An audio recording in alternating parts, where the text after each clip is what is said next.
जो डेमोक्रेसी स्थापित की गई, यहां तक जो डेवलपमेंट हुआ, जो विकास हुआ, सत्यशोधक आंदोलन की वजह से हुआ।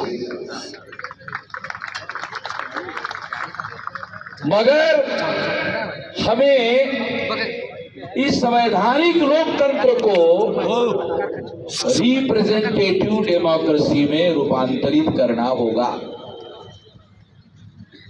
मेरा ऐसा मानना है कि सत्यशोधक आंदोलन की स्थापना जिस मकसद के लिए महात्मा ज्योतिराव फुले के द्वारा की गई थी, जिन लोगों का इस देश में वर्ण के आधार पर, जाति के आधार पर, अस्पृश्यता के आधार पर, आदिवासियों के सेग्रीगेशन के आधार पर, महिलाओं को दास बनाने के आधार पर, शूद्रत्व पिछड़े वर्ग ओबीसी कुंभी मराठा लोगों पर थोपने के आधार पर और घुमंतु जातियों के बहिष्कार के आधार पर अगर हम देखें तो मैं ऐसा मानता हूं कि ये जो ब्रह्मनिकल सोशल ऑर्डर है, इसको स्थापित करने वाले लोग, इसको बनाने वाले लोग, इसको चलाने वाले लोग, इस पर नियंत्रण करने वाले लोग, उनकी एक पार्टी कांग्रेस कार्यरत है, दूसरी पार्टी भारतीय जनता पार्टी वो कार्यरत है, एक कांग्रेस गठबंधन है, एक बीजेपी गठबंधन है। ब्राह्मणशाही में दूसरे नाम पर दोबारा नियंत्रण प्रस्तापित किया।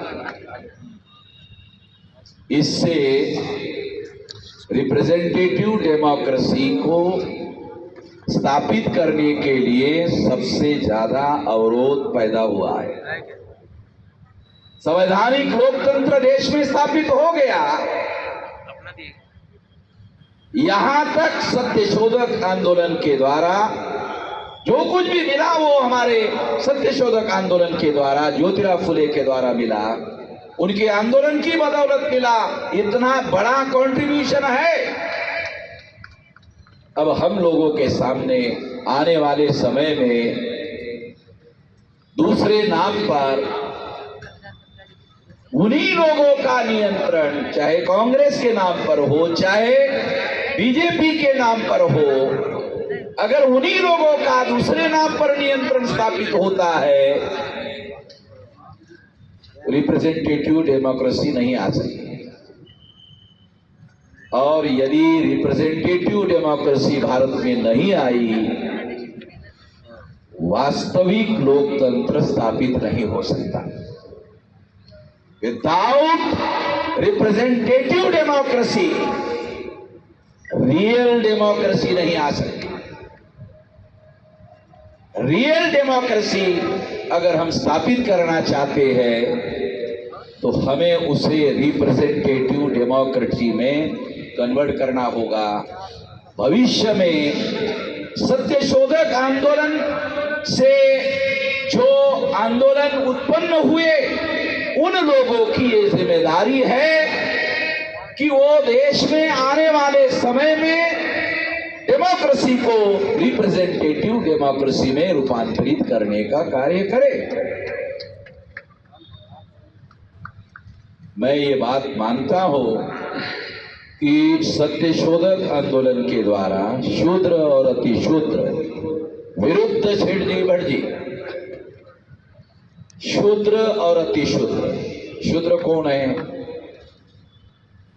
महाराष्ट्र में शूद्र कौन है? तो जो पिछड़े वर्ग के लोग हैं, ओबीसी के लोग हैं, कुंभी मराठा लोग हैं, ब्राह्मण धर्म के अनुसार, मैं नहीं कह रहा हूं, ब्राह्मण धर्म के अनुसार ये लोग शूद्र है। और जो अतिशूद्र है वो शेड्यूल कास्ट के लोग हैं, जो पूर्व के अनटचेबल है, शेड्यूल ट्राइब लोग हैं, जो आदिवासी है। तीसरा जो समूह है वो नॉमिनेटेड ट्राइब है, तो ये अतिशूद्र लोग, शूद्र और अतिशूद्र लोगों को आजाद भारत में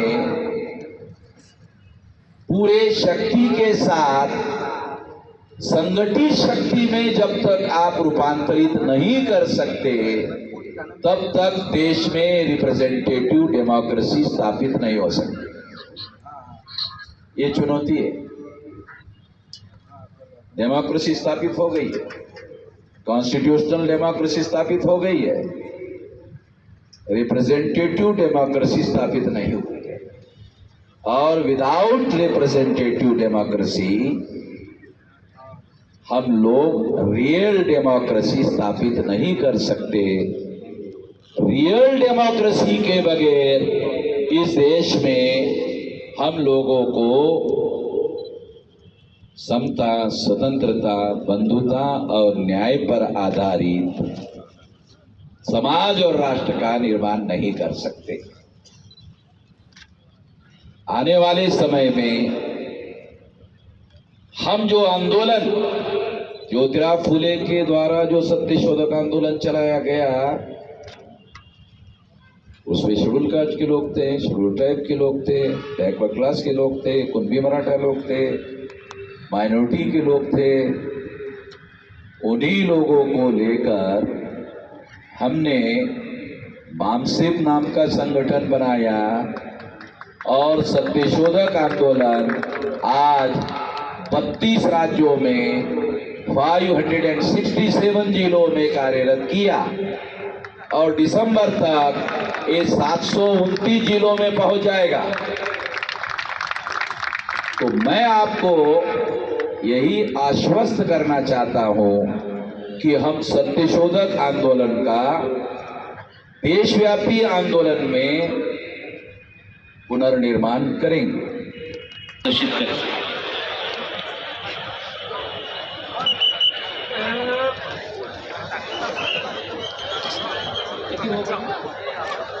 एडवोकेट माननीय प्रतिभा उबळे मैडम।